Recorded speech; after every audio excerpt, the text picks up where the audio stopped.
system. Every paid-up member of this club is bearing fangs at the Chief Justice of India, D.Y. Chandrachud. Their one-time, quote, great liberal hope, unquote, had stunned them by declaring in a speech that he turned to some divine inspiration, to be precise, to God, to guide him in writing the Ayodhya judgment that cleared the way for Hindus winning the Ram Janmabhoomi title suit. But as we know, once the Hindus got possession of the land in 2019, they constructed a magnificent Ram temple on the spot which attracts almost 4 lakh followers daily. The Chief Justice of India's admission means that he is being virtually called a closet Sanghi, and as the practice has been, may even end up being discredited and cancelled by the ecosystem. The disillusionment with the CJI has been building up for a while. In fact, ever since the CJI shared a video of himself standing alongside the Prime Minister and conducting a Ganesh Puja, and you can see those pictures on the extreme right of your screens. And this happened at his own official residence. But before we go any further, let me quote to you what the Chief Justice of India has said. And he said, quote, when we were deliberating, remember he was one of 5 justices on that bench, when we were deliberating on the Ayodhya dispute for 3 months, we couldn't find a solution. We were discussing an issue for which a solution had not been found for decades. None of us could come to a conclusion on how to resolve it. During that time, I asked God to show me the path. Believe me, if you have faith, God will always find a way, unquote. Listen now, viewers, to the Chief Justice of India. जेव्हा मी अयोध्येचं काम माझ्या पुढे आलं होतं, आणखीन आम्ही 3 महिने अयोध्येच्या कामावर आम्ही विचार करत होतो. म्हणजे शेकडो वर्ष ज्याला कोणी सोल्युशन मानलं नाही, ते काम आमच्या पुढे आलं होतं. आणि त्यावेळेला एक असं झालं ते काम चालत असताना की ह्याच्यात मार्ग कसा शोधायचा, आम्हाला कोणालाही माहिती नव्हतं ह्याच्यात मार्ग कसा शोधता येईल. त्यावेळेला मी आपल्या दररोजच्या दैनंदिन जीवनात माझी जी पूजा करतो, तेव्हा मी देवांच्या पुढे भगवंतांच्या पुढे मी बसतो तिथे, आणि मी त्यांना सांगितलं ह्याच्यात मार्ग तुम्हीच शोधून द्या. आणि आपला जर का विश्वास असेल, आपली आस्था असेल, तर मार्ग आपल्याला नेहमी देव शोधून देतात. This is the kind of thing that liberals say that only Sanghis could contemplate. And therefore the so-called secular parties were besides themselves with anger. Akhilesh Yadav's uncle Ram Gopal Yadav was so out of joint that he even hurled a filthy slur at the Chief Justice of India, and I can assure you that the slur was much worse than the ecosystem insinuating that the Chief Justice of India had turned saffron and strayed from the path of jurisprudence. This is what Ram Gopal Yadav, Samajwadi Party Member of Parliament, viewers, said. When you bring the dead back to life, they turn into ghosts and haunt the public. Why should I heed such foolish remarks? That word foolish was actually an abuse, which we can't repeat on air for obvious reasons. The DMK came out and said Chief Justice should look at cases via the law and not faith. Udit Raj, Congress leader, Chief Justice should pray to God to resolve issues of common man. He should act against the weaponization of agencies against the opposition, unquote. Anand Dubey, Sena UBT Uddhav Thackeray faction leader, says, why didn't he pray to God to act when our party was illegally split, unquote. But an objective reading of the facts reveal that these accusations are totally devoid of any merit. The Chief Justice can be accused of many things, but he is no BJP camp follower, and neither does his record in office, that is, a record of his judgments, betray his exalted Hindu rights over others. If anything, Hindus grumble that he has been most parsimonious in rewarding their concerns. Now here are some hard facts that establish this, viewers, and I always bring you the hard facts so you can get closer to the truth. You can separate the wheat from the chaff. The first hard fact, in November 2019, now liberals may choose to ignore this, but in that Ayodhya judgment, this is what he said. The Places of Worship Act 1991 is intrinsically related to the obligations of a secular state It reflects the commitment of India to the equality of all religions, unquote. Basically, he has denied through this judgment, which is precedent setting, viewers, the right to reclaim any of their places of worship, but for Ayodhya, because that's what that act says. So you underlined this act, or at least the 5 justices did, the bench did. That was no favor done to Hindus, viewers. Yes, the overall judgment was in favor of the Hindus, but this ensured that no other claims could be made by Hindus. And this was roundly criticized by most bhakts. Hard fact 2, on September 2018, he shocked Hindus in the Sabrimala case. In Sabrimala verdict, the Supreme Court ruled that Rule 3B of the Kerala Hindu Places of Public Worship Rules 1965, which allowed the exclusion of women based on custom, was unconstitutional. As a result, viewers, women were allowed, especially women of a menstrual age, were allowed into the temple. This was something that had never ever happened in history. Hindus were disappointed. Hard fact 3, October 2024. The Chief Justice of India-led bench refused to entertain PIL seeking rights for Hindus and others to manage their religious places just like Muslims do in this country. Again, Hindus came away feeling very upset, or at least some devout Hindus did. And let's not delude ourselves either. It isn't as if the courts have not privileged religious rights in the past. So the Chief Justice of India could have done what some of his predecessors have done. There have been instances when the Supreme Court has overruled the High Court because it felt that the law was being interpreted through a hard secular lens. But none of our ecosystem crusaders pitched a fit then. Perhaps because in these cases, minorities won considerable concessions, and so it suited their narrative to keep quiet. Once again, here are some hard facts, viewers. Now, hard fact 4. In 2015, the Santara case, the Supreme Court upheld the Jain ritual of fasting to death, ruling it as an essential tenet of Jainism. The Supreme Court overruled the High Court, saying it infringed on secularism and did not consult Jain scholars. Viewers, they had no problem with the courts consulting Jain scholars. But they have a problem with D.Y. Chandrachud consulting God. Think about it, viewers. Hard fact 2, 2024, child marriage order just came a few days back.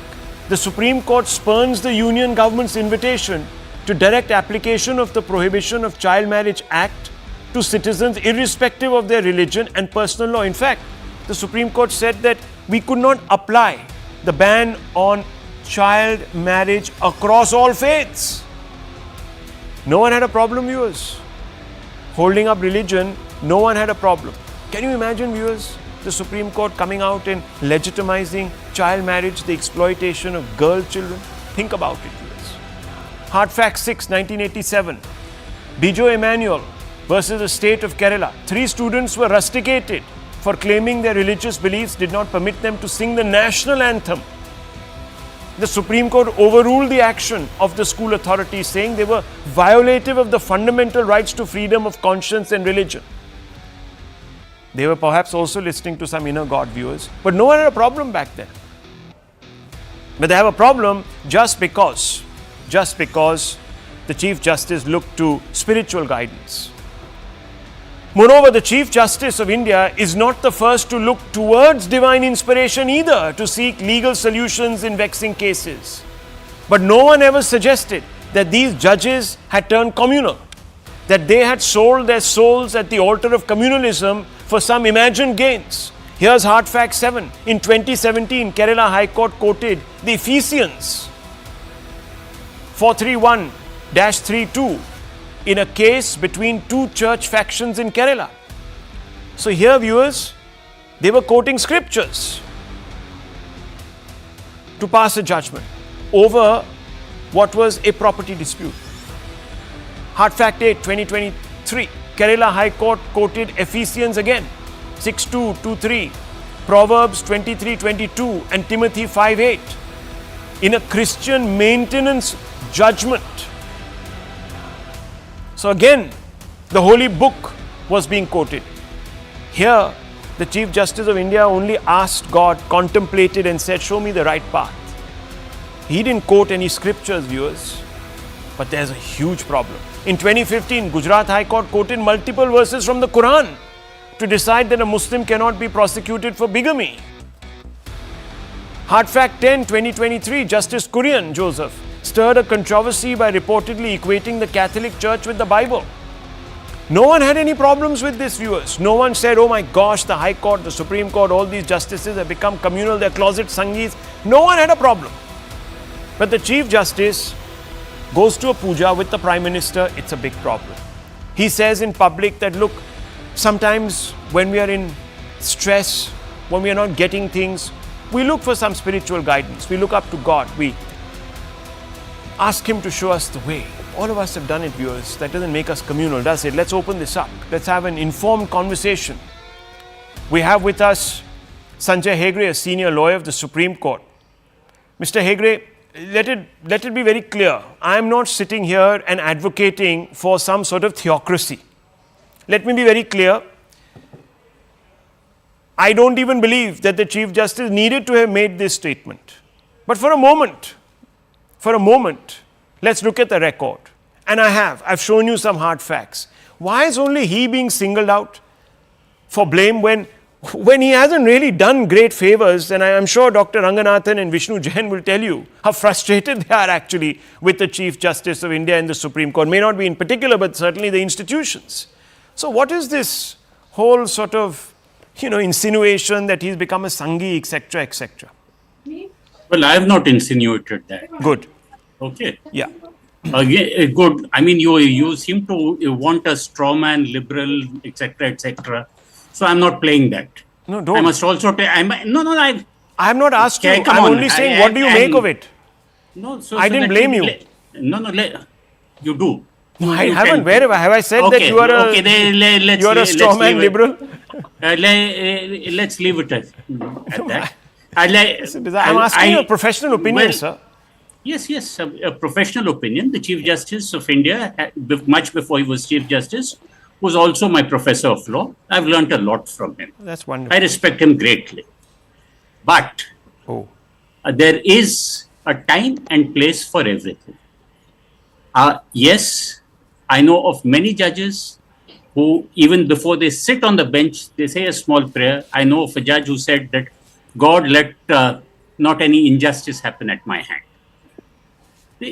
People turn to all kinds of inspiration when they sit on the bench or when they have to solve a problem. No problem whatsoever. There has even been a judge who passed a very famous stay order after supposedly communing with his dead wife. People get their legal inspiration from various courses. Their life experiences are all part of it. However, the Chief Justice of India today is very near retirement. And as Bacon very famously once said, a much-talking judge is like an ill-tuned cymbal. If the Chief Justice had said that before the NEET matter, when there were hundreds of thousands of students who were looking up to see whether it was going to get cancelled or it was not going to get cancelled, I asked for divine inspiration, which is the correct choice to make. Nobody would have said a thing. Context is everything. Here is the Ayodhya matter, a matter on which there were very strong religious beliefs on either side. Now, to say that a religious matter was decided by divine inspiration is something which he could have best avoided at this particular point of time. And it's not me who made this kind of conflation. You made it in your opening remarks when you pointed out that he was there performing puja at his house with the Prime Minister of India. At that point of time, people had a problem. Yes, our problem is this. We are a state that believes equally in all religions. Any impression by the head of any institution, whether it be the Chief Justice, whether it be the Army Chief, whether it be the Prime Minister, whether it be any institution whatsoever, to color that institution with only one religion, that sends a wrong message. Okay. He colored it with only one religion. The saffron brush is what it's come down to. The context is also wrong. He shouldn't have done this. Dr. Ranganathan, Vishnu Jain. Let me come to both of you. Let's set this debate up. Dr. Ranganathan, what do you make of this response from Sanjay Hegde?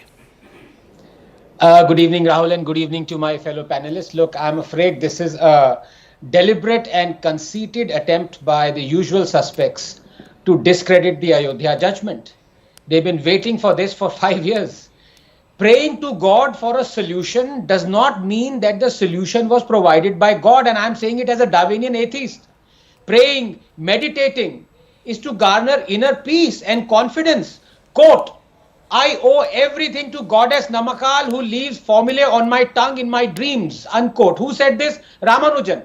Quote, I always found solution to difficult engineering problems during the prayer of Fajr. Who said this? Abdul Kalam.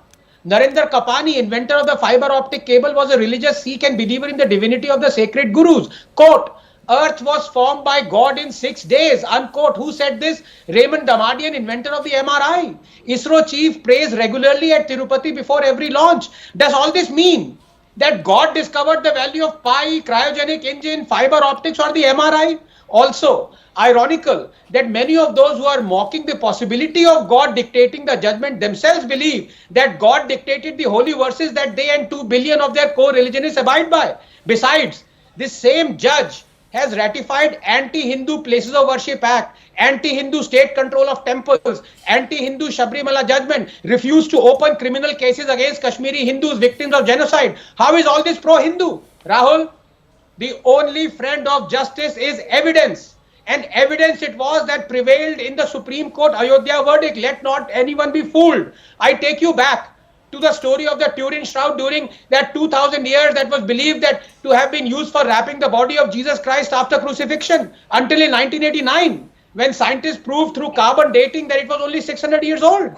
That is the brute force of science and evidence. They are the bulwarks of justice, not faith and emotion. Let me sum up very quickly the SC Ayodhya judgment with facts taken from the judgment. This is what the Supreme Court accepted. Number one, the Babri Mosque was not constructed on vacant land. The excavation indicated the presence of an underlying structure below the disputed structure. 2. The underlying structure was not of Islamic origin. 3. On a preponderance of probabilities, the archaeological findings on the nature of the underlying structure indicate to be of Hindu religious origin dating to 12th century AD. 4. The layered excavation at the site of excavation has also revealed the existence of a circular shrine together with Makara Pranala indicative of Hindu worship dating back to 8th to 10th century. 5.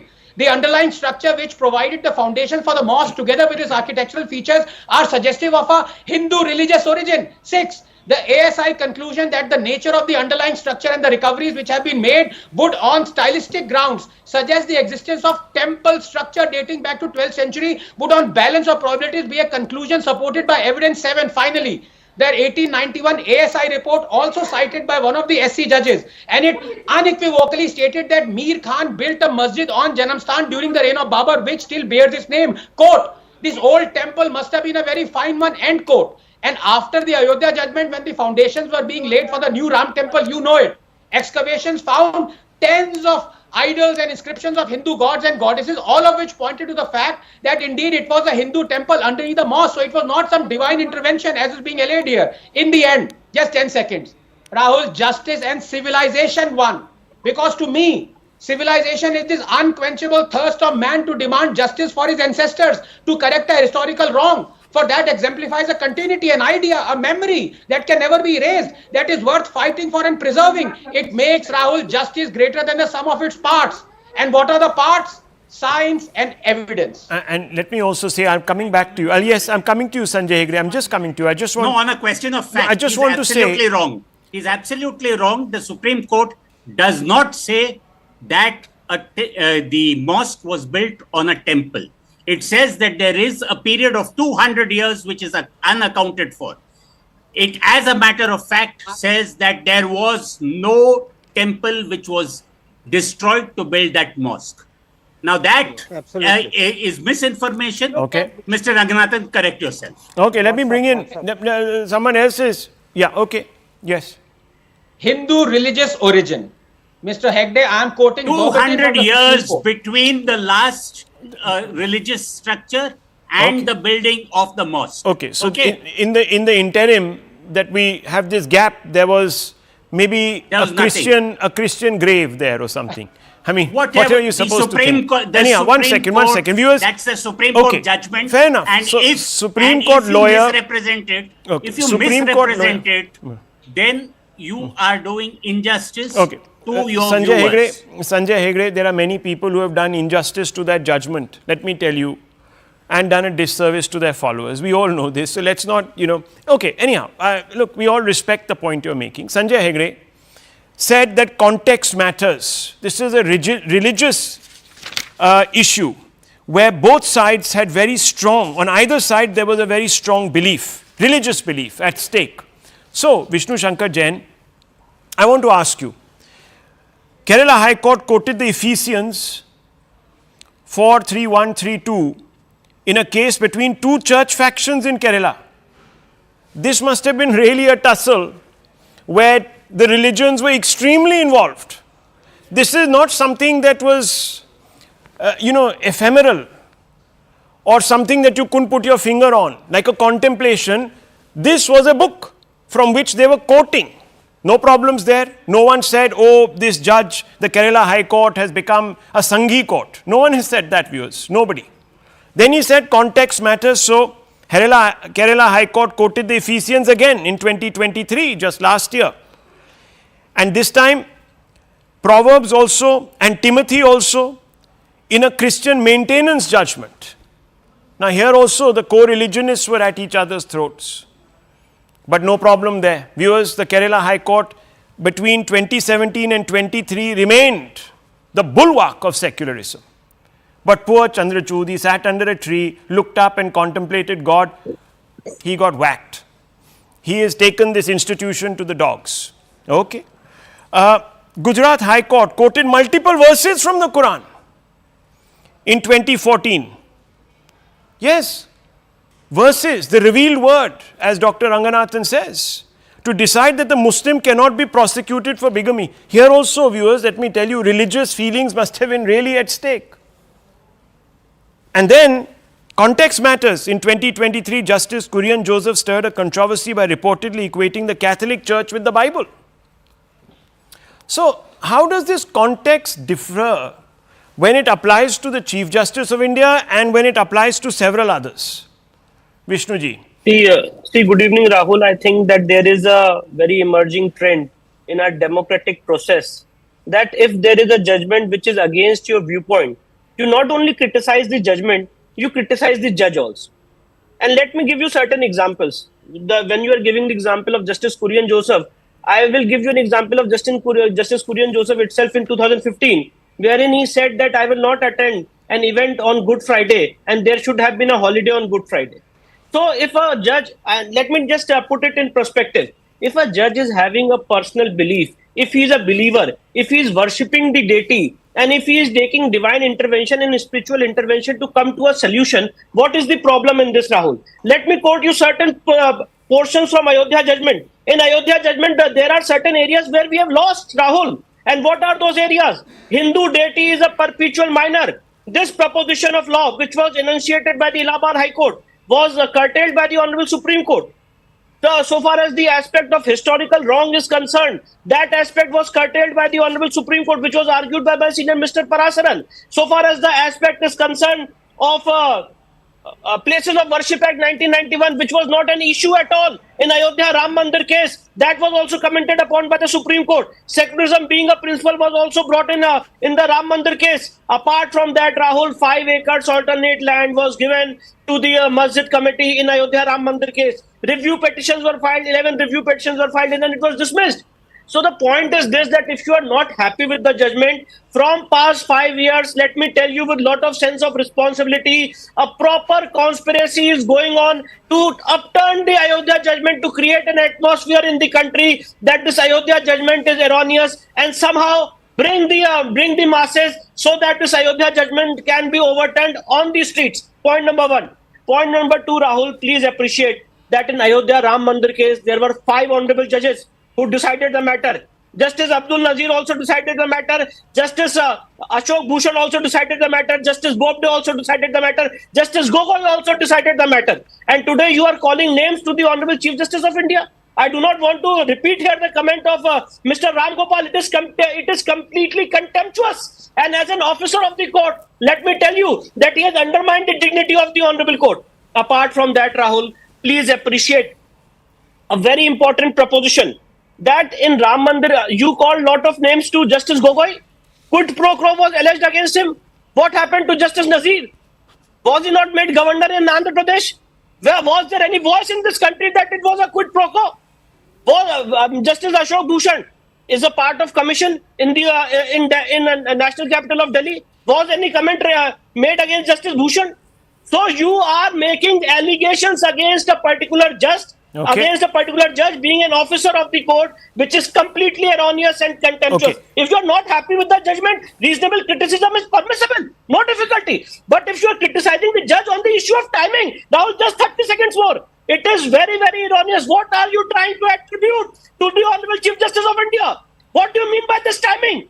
If he is making this comments at this point of time, do you mean to say that he is trying to help somebody? What is the attribution? And the same attribution has happened in the book of Pranab Mukherjee. Please, I am quoting the book, Turbulent Years, where Pranab Mukherjee has said that is the biggest mistake of Rajiv Gandhi to open the locks of Ram Mandir, while the fact of the matter was that the locks of Ram Lalla was opened under the orders of the district judge. So attributed motives to the honorable district judge. So let me also say, yes, Dr. Ranganathan wants to come in and I want to open this up also. Yes, Very briefly, thank you for the intervention, Vishnu, to clear a lot of air, because number one, and that is why I don't know, my good friend, the learned counsel, Mr. Hegde, was able to hear or not. That is why I quoted the Supreme Court judgment verbatim. The walls, the foundations, the pillars of the Babri disputed structure were indicative of a Hindu religious origin. So obviously there was a temple behind it. I want a small... No, 1 second. I want a clarification here. Because you see, Mr. Hegde said, and please correct me if I'm wrong, Mr. Hegde came out and said that, you see, the belief, religious belief, on either side in this case was extremely strong. That's what he said, right? Now, I want to ask you, wasn't there a judgment before this that said that masjids are not places of worship really?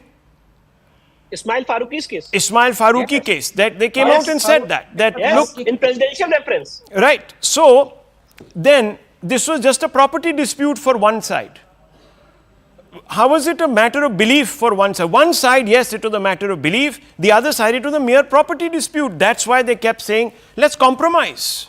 Yeah. And can I just add to that? That is why I was at length. Yes, Sanjay, 1 second. That was I was at length to emphasize my opinion, which is that faith, matters of religious belief cannot enter justice, because justice is based on science and evidence. Okay. If the ASI said that the Babri Masjid does not stand, the walls, foundations, pillars are not of Hindu religious origin, then the Ram temple should not have been given to the Ayodhya judgment should not have gone to this. That is my opinion. Okay, Mr. Hegde. Okay. Yeah. Forget your opinion. The judgment records simply this, that there may have been an underlying religious structure. We do not know when.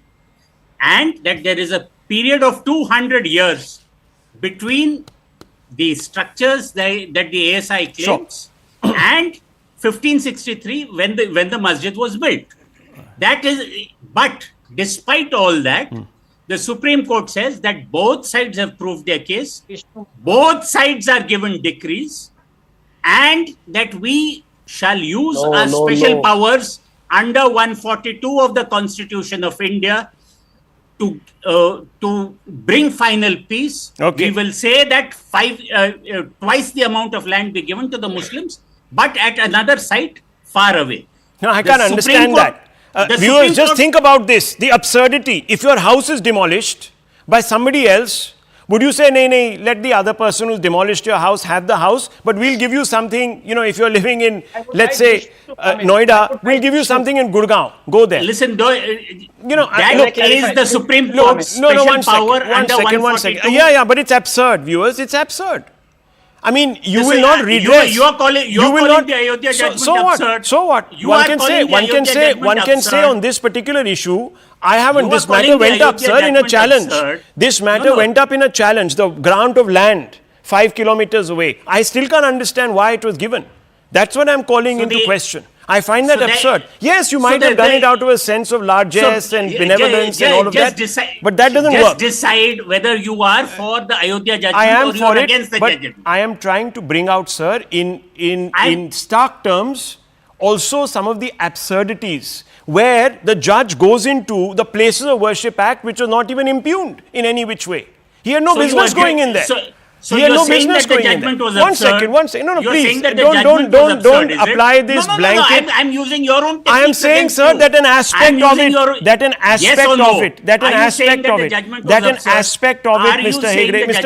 Mr. Hegde, please listen to what I'm saying. You're not listening to me. Now you've got into this funk where you're holding on to some words. I am telling you, I am adding the caveat. I'm not lying. I'm adding the caveat. I found the grant of land to the Muslim community, the 5 acres at another place, absurd.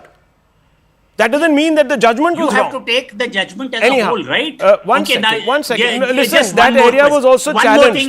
That area was also challenged. Many people challenge aspects of judgment, so don't teach me the law. 1 minute. Kamru Chaudhary. One more thing. One second. Kamru Chaudhary. I don't have all the time. Let them also have all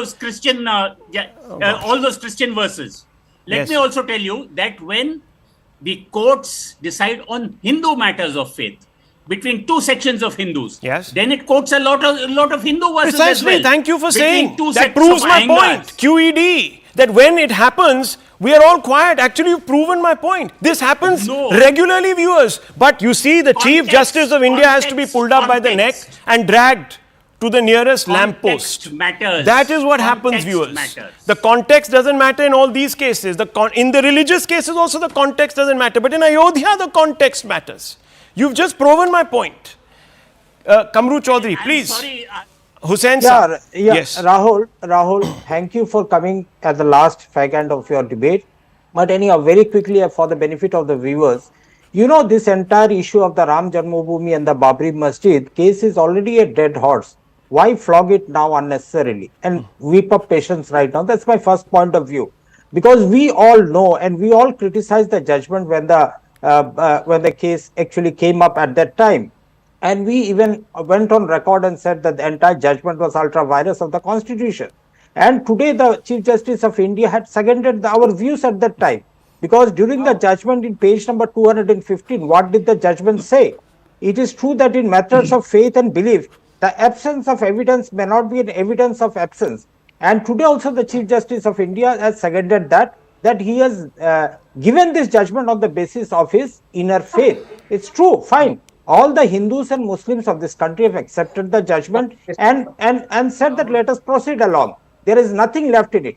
Otherwise, today's statement is ultra virus. Why? Because it infringes upon Article 25, 26, Article 14, Doctrine of Separation of Powers, Article 142, Article 15. All this article will be challenged if we go and in verbatim what the Honorable Chief Justice of India has said today with regards to the judgment. Okay. But forget about it. Okay, One simple thing that is still not a dead horse is the Gyanvapi Masjid issue. Gyanvapi Masjid issue.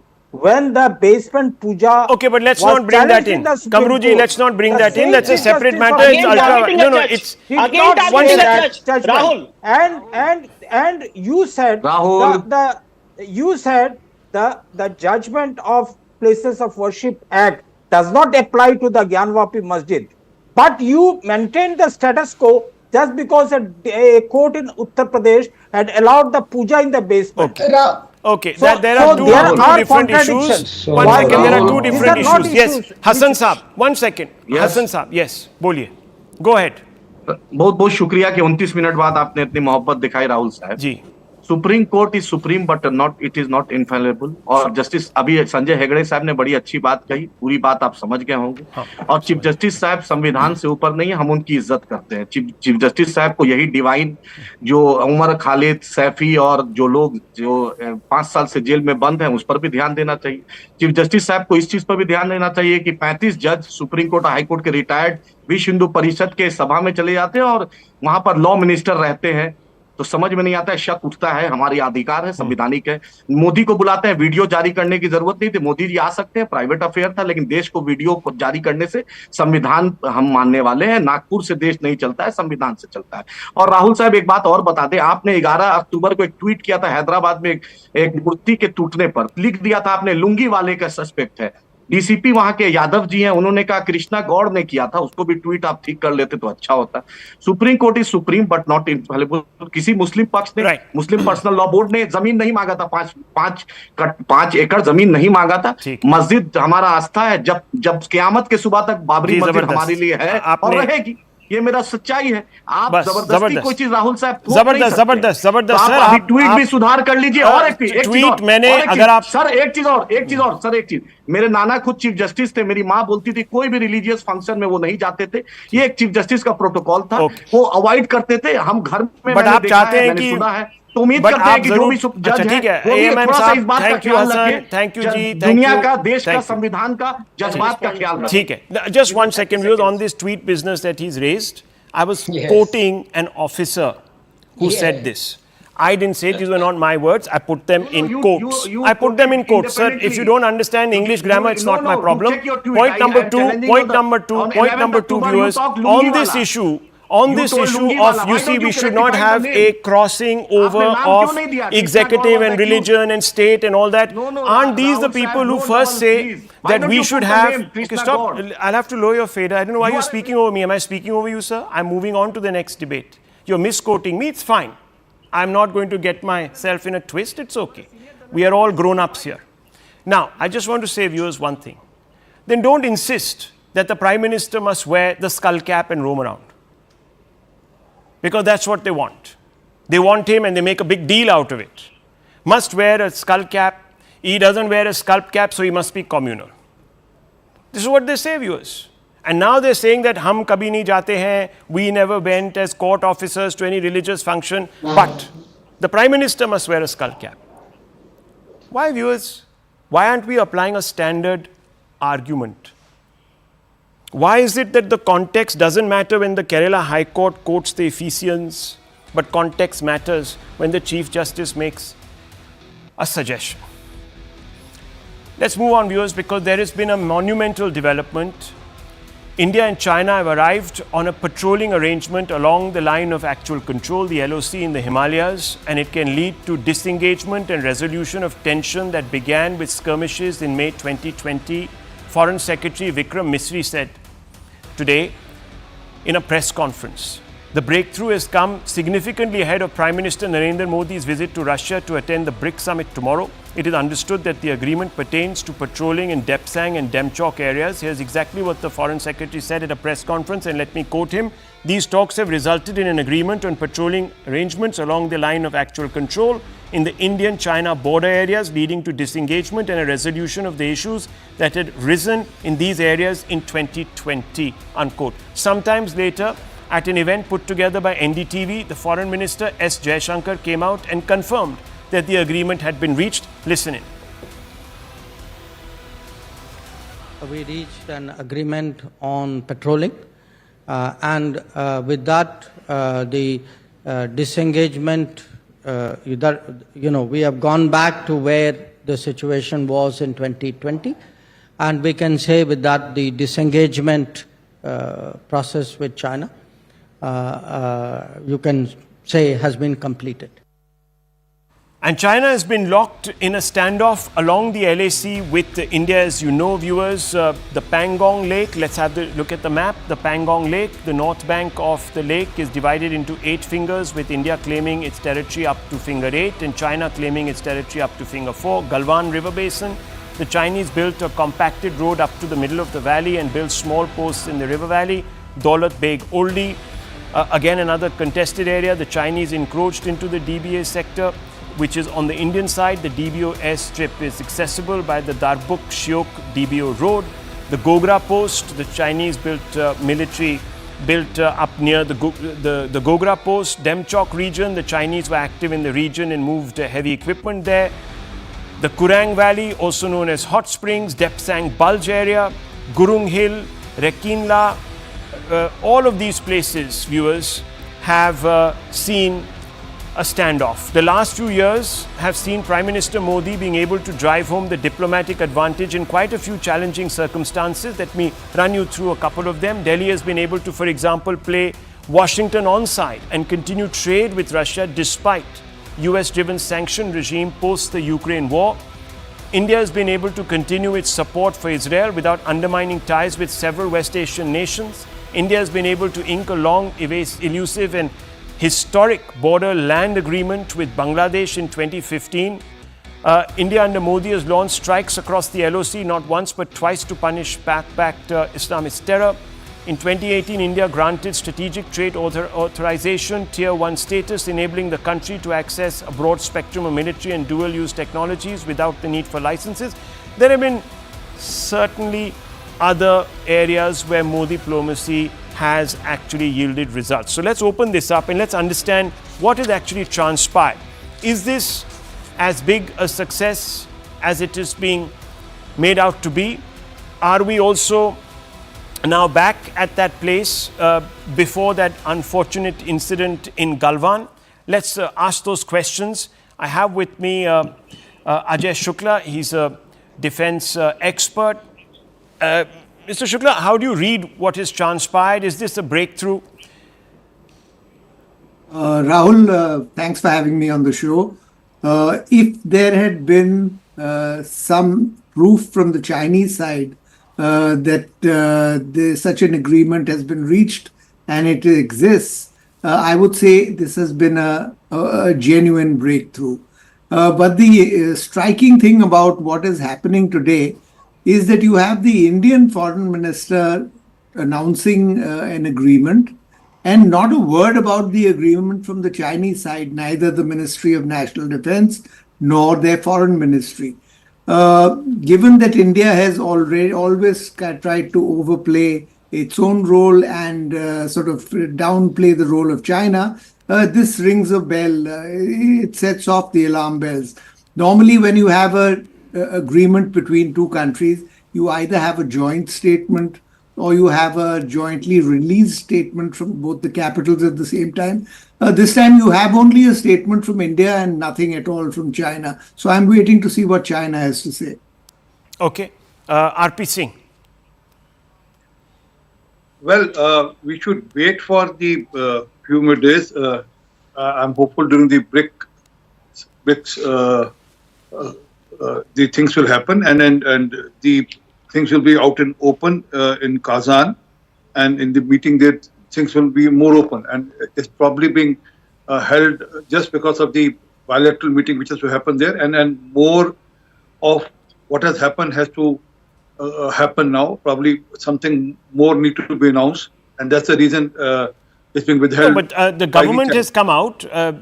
The EAM himself has come out and said there's been a breakthrough. We have gone back to the 2020 status, pre-Galwan, that is. That's a very significant development because patrolling will be allowed to some of those points which were not accessible to us.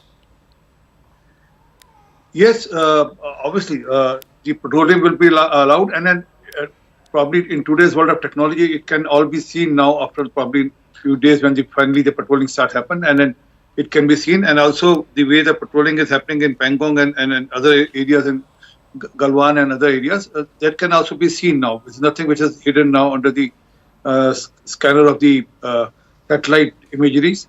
So it's a matter of time that probably Chinese will announce it at their own time. But the Indian government, my friend is saying that probably Indian government has lied on this. This is wrong.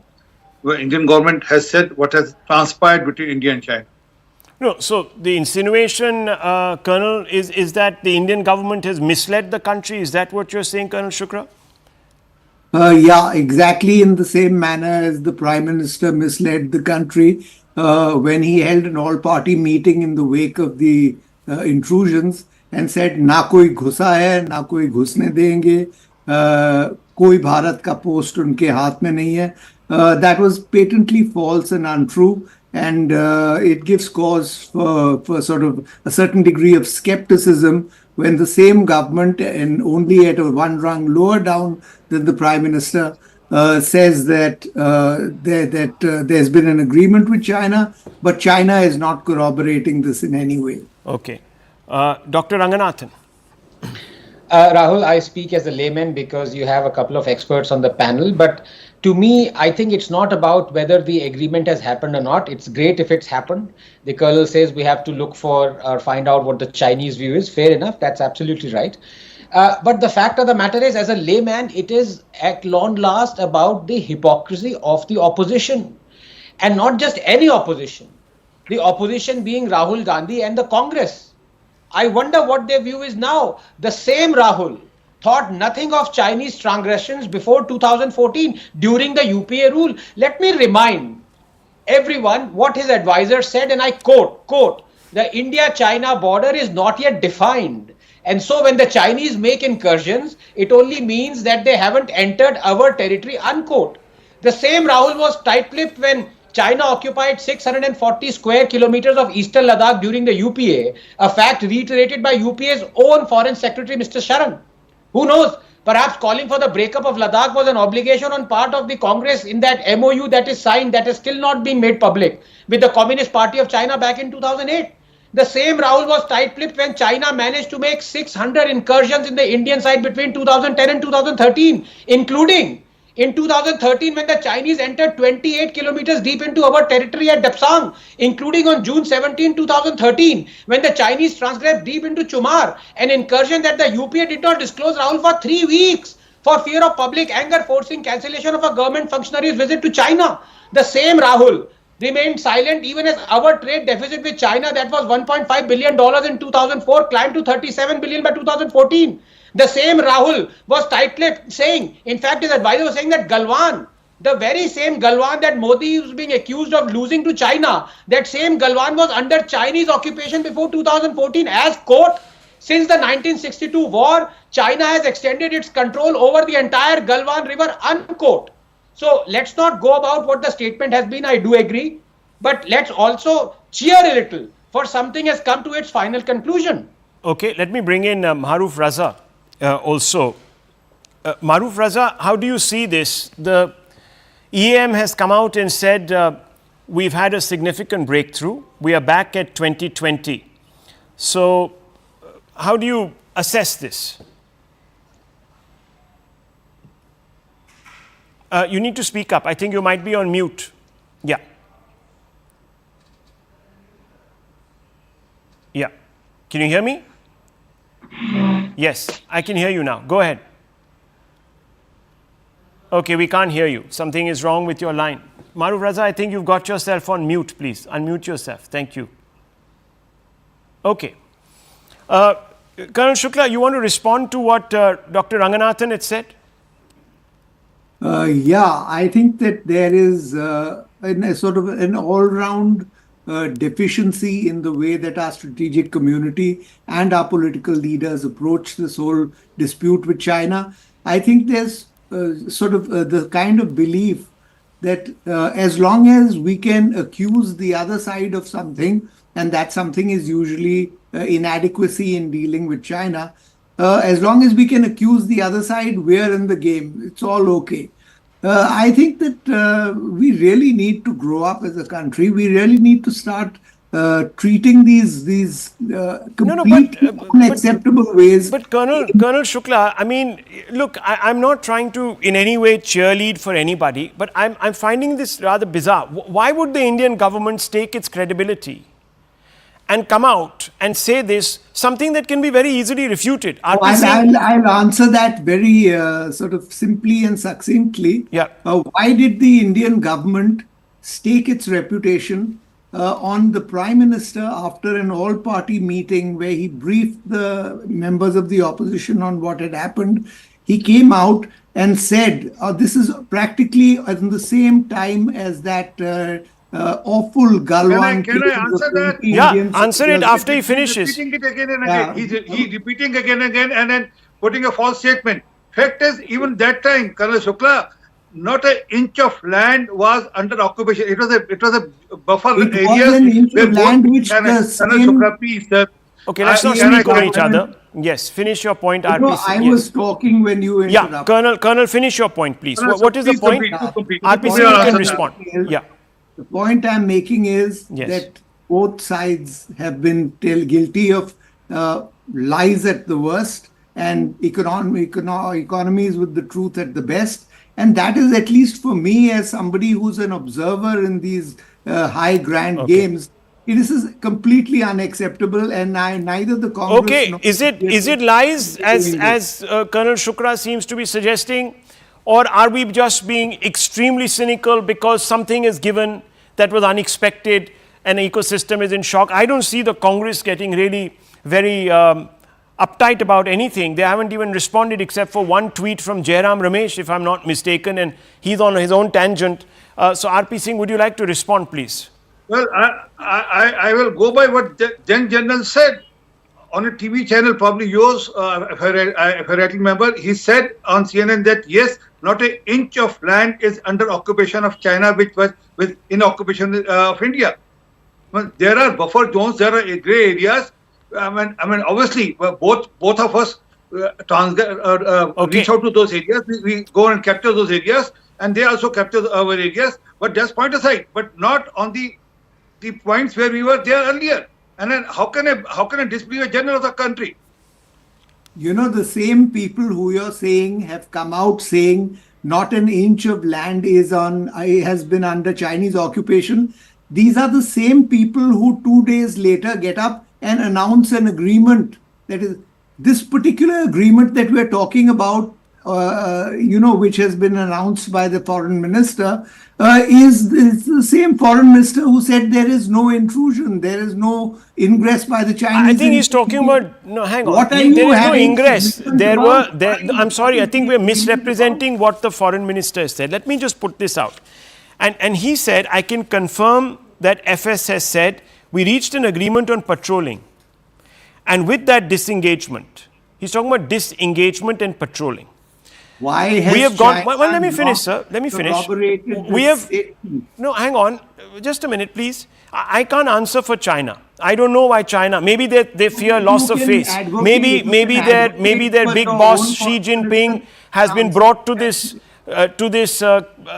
concession because of certain compulsions that he doesn't admit to. China, of course, we should not even consider as an upfront country, viewers, given that it is completely outside of international law. It breaches pretty much every convention on earth. So I'm not even going, even if the Chinese came out and said that yes, the whole place has been evacuated by us, I still won't believe them. There'll have to be some verification. So bless the Chinese, let them do what they want to. But viewers, I just want to tell you, the EAM came out and said, I can confirm what FS has said, reached an agreement on patrolling, and with that disengagement, we have gone back to where the situation was in 2020. Now, viewers, why would he be making this statement today? 2020 was 4 years ago. He could have made this in 2020, 3 months after Galwan, in the winter. He could have made it in 2021. In the winter, he could have made it in 2021 in May. At that time, we had the second wave of COVID. No one would even had the guts to go and check it. Viewers, suddenly he wakes up in 2024 and he makes this claim. So I find it a bit irreconcilable, these sort of doubters. I'm not, if the case is based on what the Chinese are saying, Colonel, then it's a flimsy one. Sorry. I know the case is not based on what the Chinese are saying. The case is based on what the Indian side is saying and what in an international agreement is always corroborated by the other side. Okay. Otherwise, you don't take the view of just one. Well, viewers, remember very, very clearly, maybe that agreement, as RP Singh has said, will be signed, the I's will be dotted and the T's will be crossed in 24 hours. We can wait 24, 36, whatever. For 2 days, the Prime Minister is going to be. Dr. Ranganathan wants to come in. And yes, RP Singh, last word. Yes, 1 minute. Yeah. No, I do agree with... 1 minute, Dr. Ranganathan, yes. I do agree with the good colonel that an agreement which is as clearly as important as this should have had the Chinese side come in. Maybe, as you rightly say, in 24 hours we did. But may I gently disagree, because the impression that has been given ever since 2014 was that these incursions are happening for the first time. So if you were to tell the truth that they have always been happening, and the party that's accusing BJP that these are happening for the first time were the ones under whose rule these were happening maximally, exposing the hypocrisy, and that's important. Okay. These things are not happening for the first time. Yes. RP Singh, 30 seconds. I need to close. And no. And it was General Narwane. I was going through it. I was digging out on the Google. It was General Narwane who said on record. So do I believe General Narwane, or do I believe Colonel Shukla, who has reasons known for... Okay, I'll leave it at that. I'll leave it at that, viewers. Thank you very much for watching. We will have to wait, of course, for the next 48 hours. The EM himself has said that the details will be revealed sooner than later. Thank you very much for watching.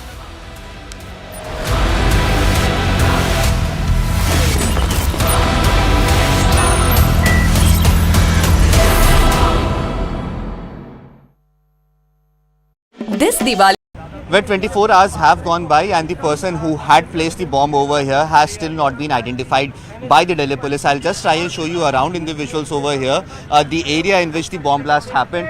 This is the area where the bomb blast happened, and if you look around from this entire area, on the other side are the eateries that are lined up over here, as you have been mentioning. Now all these shops are closed at this very point. Now remember, the impact was, this entire blast was such that there are broken windows that can be seen on the other side of the road as well. Now what Delhi police sources are telling us, that in the investigation that they have done, or through the CCTV footage that they have been able to go through at this point in time, 3 people can be seen as suspects or have been identified as people of interest.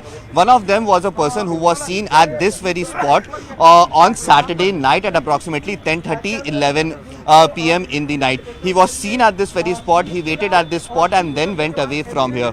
That person has not been identified at this point in time. Apart from that, 2 other people who were also seen in and around this entire area having suspicion movement. Now in the CCTV footages that have been gone through by the Delhi police at this point in time, these 3 people are being said as the persons of interest. However, the identification of either of these 3 people have still not happened, and the person or the perpetrator of this entire crime has still not been identified by the Delhi police. Once the investigation was taken over by the Delhi police, or started by Delhi police yesterday, there was one person who was initially interrogated by them, and then eventually he was allowed to let go of as well. So definitely at this point in time, there is no substantial evidence that the Delhi police, or for that matter any other agency, be it the NSG or the CRPF, have been able to pinpoint as to who could be the person who might be behind this attack. Yes, there are different theories that are being looked into at this point in time as to what could be the reason for using a bomb which had actually such a high radius of impact that shops which are approximately 20 to 30 meters away from this spot, they have been impacted. But interestingly, in these bombs, there sharp objects, no sharpnels, no broken glass material that was put over here, because generally in bombs or IEDs that are used, such materials are being put into the bomb so that the entire bomb becomes more potent, so that once the explosion happens, then these objects, sharpnels and other things could actually go ahead and hurt people, and the impact of that blast could increase. But interestingly, in this explosion, there has been no sort of sharpnels or any other sharp objects that have been used. So was this entire blast done just to give some sort of a message, is something that is being investigated. Apart from this, another thing that is being looked into is the Khalistani angle. Remember, one of the channels on Telegram in fact had posted this, that this entire incident has been done by Khalistani supporters, because the manner in which the attacks are happening on Khalistanis across the world, they wanted to give this message that Khalistanis are much closer to the Indian agencies that they expect. Now, if I could just show you over here, just moments ago, a team of CRPF had come over here. Remember, CRPF have this expertise when it comes to looking into ID blast, because they are the people who are operating in places like Dantewada and other places in Chhattisgarh where there is a massive Maoist impact and there is a lot of IEDs that are being used. So over here there is also, it is being said that IEDs were used and hence a team of CRPF had come up over here. They have monitored the entire location over here. They have measured the size of impact that the bomb blast has made. Somewhere or the other they will try to figure out as to what is the quantity of explosives that were used over here and what kind of explosive was also used over here. Was it a highly technical IED or was it an IED that could have been made by anyone is something that the CRPF will come out with. But at this point in time, as the investigation is going ahead, the biggest issue is that the person who had placed the bomb over here has still not been identified, and hence the reason why this blast took place on a Sunday morning at 7:30 a.m. is still not very clear. Well, this entire spot was actually closed by the Delhi police for more than 12 to 13 hours yesterday itself. It is only at approximately 7:30 to 8 p.m. in the evening yesterday that this crime scene was opened and the barricades were removed from this entire area. So during that period of 12 to 13 hours, agencies like CRPF, NSG and the Delhi police, the FSL of the Delhi police have all visited the spot and have collected evidences from on ground over here. Now the team of CRPF that had come over here, they had just come up over here to measure the impact of this entire crime scene or the impact of bombs that were used over here. Now as we were speaking up of the crime scene being opened, police officers have now reached over here. They are trying to get the media away from the crime spot. But yes, as we speak, most of the evidences have already been collected from this entire area. The team of CRPF that had come up over here, they had just come up to measure the impact of this entire incident and how much explosive was used so that such a massive hole can actually be made over here.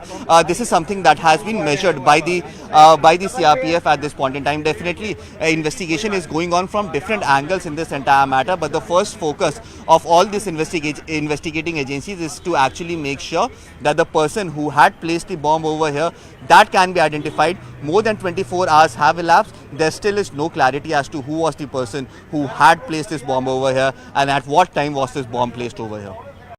Well, 24 hours have gone by and the person who had placed the bomb over here has still not been identified.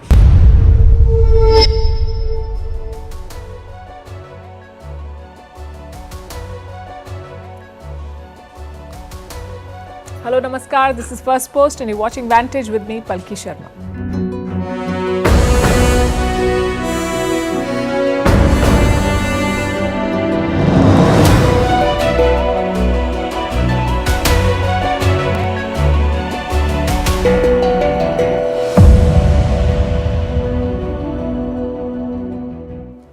We start the week with news of a big deal, a breakthrough in the India-China border standoff. After many years of tension, they finally have an agreement on disengagement and patrolling along the line of actual control.